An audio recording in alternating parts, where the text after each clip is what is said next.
Kaos spesial dari Starting Eleven. Klik link di deskripsi untuk pre-order ya.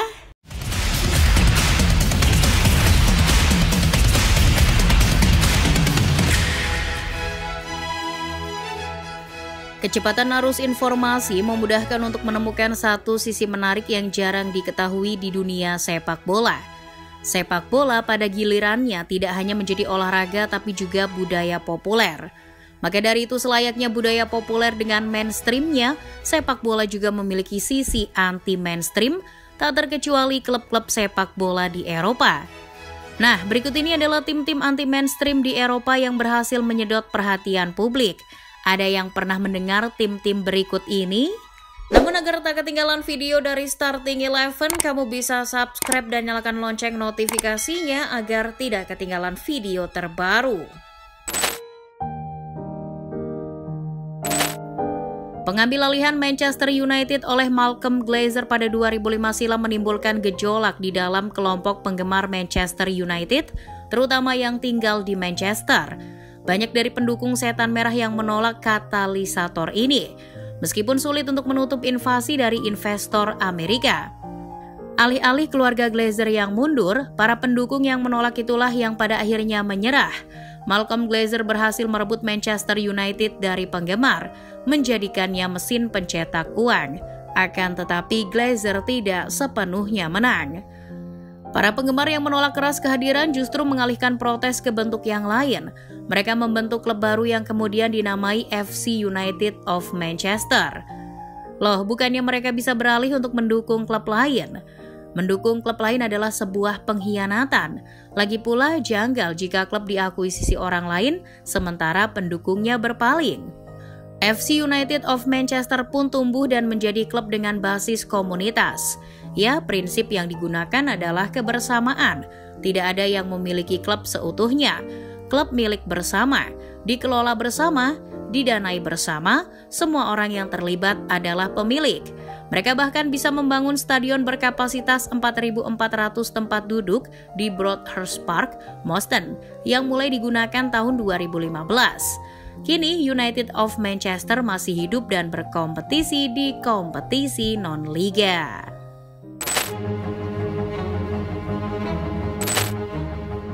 Livorno sampai hari ini memegang status klub paling politis di Italia.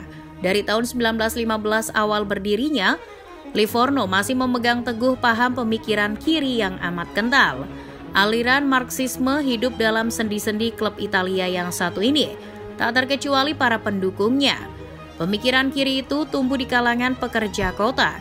Mereka menyalurkan aktivitas politiknya dengan membentuk Partai Komunis Italia di Livorno. Hal itu makin mempertebal pemikiran kiri ultras Livorno. Setiap bertanding, bendera Che Guevara tak pernah ketinggalan.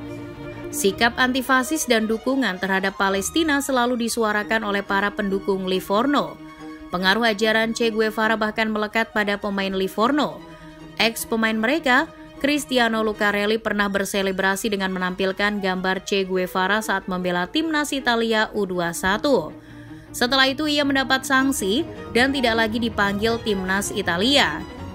Livorno memperlihatkan bahwa sepak bola bisa menjadi wadah untuk meredam kapitalisme. Livorno memperlihatkan bahwa memegang teguh idealisme dalam berbagai situasi sangat diperlukan. Sayangnya tahun 2020 klub ini dinyatakan bangkrut. Hari ini Livorno hanya bertarung di Serie D. Umumnya setiap klub sepak bola akan membeli pemain dari segala penjuru untuk mempertahankan supremasinya, atau bahkan untuk bisa bersaing di papan atas. Namun hal itu sama sekali tidak akan kita lihat pada klub Spanyol, Athletic Club atau Athletic Bilbao. Klub ini punya aturan unik yang rasanya mustahil diterapkan tim lain. Hanya pemain kelahiran Basque, Spanyol yang diizinkan untuk membela Bilbao. Sudah 110 tahun sejak tim ini berdiri, aturan ini tidak pernah sekalipun dilanggar. Jika kamu melihat skuad Athletic Bilbao musim 2023-2024, semuanya adalah orang Basque. Apakah dengan itu mereka berprestasi? Oh, jangan salah. Dibanding klub-klub sebelumnya tadi, Athletic Bilbao boleh dikatakan menjadi yang paling berprestasi. Sampai musim 2023-2024 dimulai, Bilbao sudah menggondol 3 trofi Piala Super Spanyol, 8 kali juara Liga Spanyol, dan 24 trofi Copa del Rey. Di Liga Spanyol hanya ada 3 klub yang tidak pernah degradasi, Barcelona, Real Madrid, dan Athletic Bilbao. Meskipun belum pernah degradasi, namun penggemar Bilbao sebenarnya juga tak masalah kalau timnya degradasi. Menurut sebuah survei dari El Mundo tahun 1990-an, 76% penggemar mengatakan bahwa lebih baik timnya terdegradasi daripada menurunkan pemain non-basket. Sampai hari ini Athletic Bilbao bahkan masih menghasilkan pemain-pemain hebat dari basket. Kepa Arrizabalaga, Aymeric Laporte, Inaki Williams, sampai Unai Simon. Klub sepak bola didukung oleh laki-laki itu sangat mainstream. Tapi bagaimana kalau sebuah tim di setiap pertandingan kandangnya justru juga dipenuhi oleh pendukung perempuan?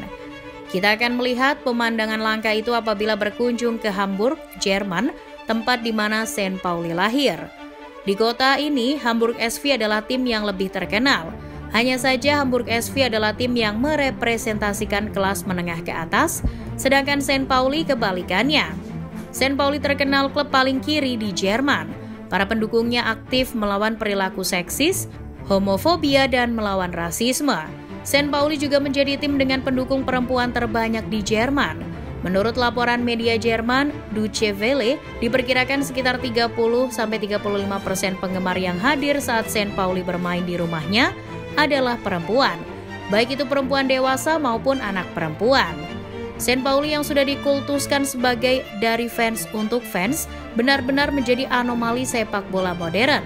Tak banyak klub sepak bola yang menjunjung tinggi kesetaraan gender, tapi jelas St. Pauli adalah salah satunya.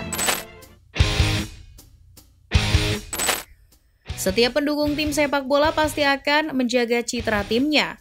Namun hal itu tampak mustahil bagi pendukung Millwall. Klub yang tidak pernah bermain di kasta tertinggi ini terkenal dengan hooliganisme para pendukungnya.